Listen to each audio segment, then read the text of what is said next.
ये उन्होंने कहा था। लेकिन सोचिए, अगर आतंकवादी शिक्षा को ही अपना हथियार बना लें तो फिर क्या होगा।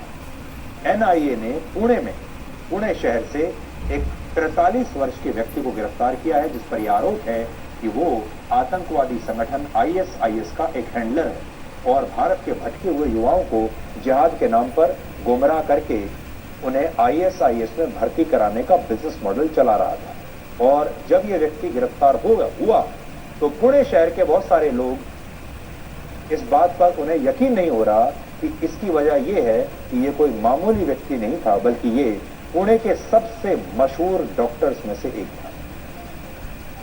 तो जिसे गिरफ्तार किया गया है ये पुणे का एक बहुत मशहूर डॉक्टर है।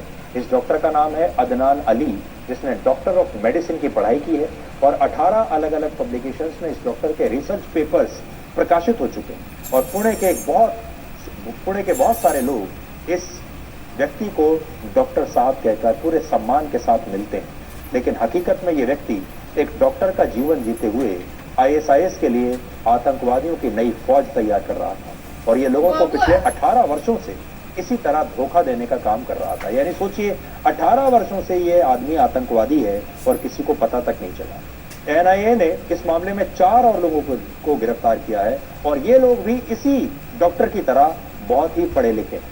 इनमें 35 साल का शर्जील शेख एक इलेक्ट्रिकल इंजीनियर है, जुल्फिकार अली नाम का आरोपी एक ग्रेजुएट है और फर्राटेदार अंग्रेजी बोलता है, और तबिश नसीर नाम का एक व्यक्ति बड़ा व्यापारी है और आरोप है कि ये सारे लोग भारत में आईएसआईएस के लिए काम कर रहे थे।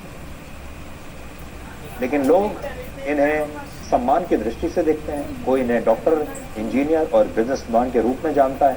और यहाँ बात सिर्फ इस मामले की नहीं, आपको याद होगा हाल ही में जम्मू कश्मीर में 3 लोगों के खिलाफ कार्रवाई हुई थी जो पाकिस्तान की खुफिया एजेंसी आईएसआई और अलग अलग आतंकवादी संगठनों के लिए काम कर रहे थे। इनमें फहीम असलम नाम का आरोपी कश्मीर यूनिवर्सिटी में पब्लिक रिलेशंस ऑफिसर था।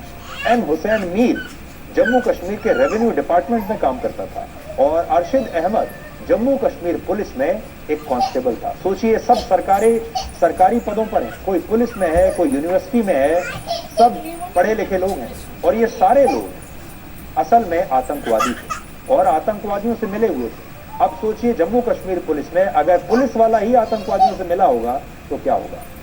एक दिन पहले ही कुलगाम से भी एक और व्यक्ति को गिरफ्तार किया गया जिसने 2 युवाओं का एक आतंकवादी संगठन में शामिल होने के लिए ब्रेन वॉश किया था। और यह व्यक्ति पीएचडी स्कॉलर है और ये एक यूनिवर्सिटी में असिस्टेंट प्रोफेसर बनने ही वाला था।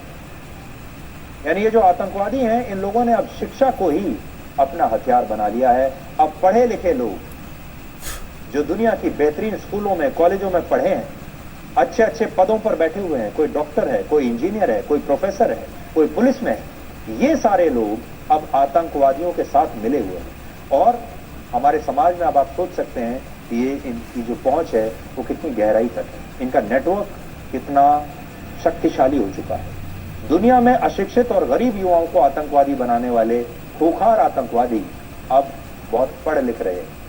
Usama bin Laden civil engineer था और अल कायदा का आतंकवादी अल जवाहिरी एक डॉक्टर था। तो इससे आप ये समझ सकते हैं कि अब आतंकवादियों की जो नई फौज आ रही है, जो नई फौज आ रही है, ये सारे पढ़े लिखे लोग हैं। इसलिए आपसे कह रहे हैं कि सावधान रहिए, अपने आसपास सतर्क रहिए। जिन लोगों को आप डॉक्टर समझते हैं, प्रोफेसर समझते हैं, किसी को राइटर समझते हैं, लेखक समझते हैं या और किसी प्रोफेशन का व्यक्ति समझते हैं जिनका आप बहुत सम्मान करते हैं, कोई भी आदमी इस समय आतंकवादियों से मिला हो सकता है। और अब आपको कलकत्ता लेकर चलते हैं। आज कलकत्ता पर सुनवाई हुई और इस सुनवाई के दौरान जस्टिस अभिजीत गांगुली ने अवैध निर्माण को हटाने के लिए योगी के बुलडोजर मॉडल का उदाहरण दिया और कहा कि अगर आवश्यकता पड़े तो उत्तर प्रदेश के मुख्यमंत्री योगी आदित्यनाथ से कुछ बुलडोजर किराए पर ले लेने चाहिए। अब आप सोचिए, जिस समय उत्तर प्रदेश में मुख्यमंत्री योगी आदित्यनाथ की सरकार ने गुंडों और माफिया के अवैध अतिक्रमण पर बुलडोजर चलाया था, कुछ लोग इसके विरोध में उतर आए थे और इसकी आलोचना कर रहे थे। ये लोग लोकतंत्र और मानव अधिकारों की बात कर रहे थे, यहां तक कि ये लोग इसके खिलाफ अदालतों में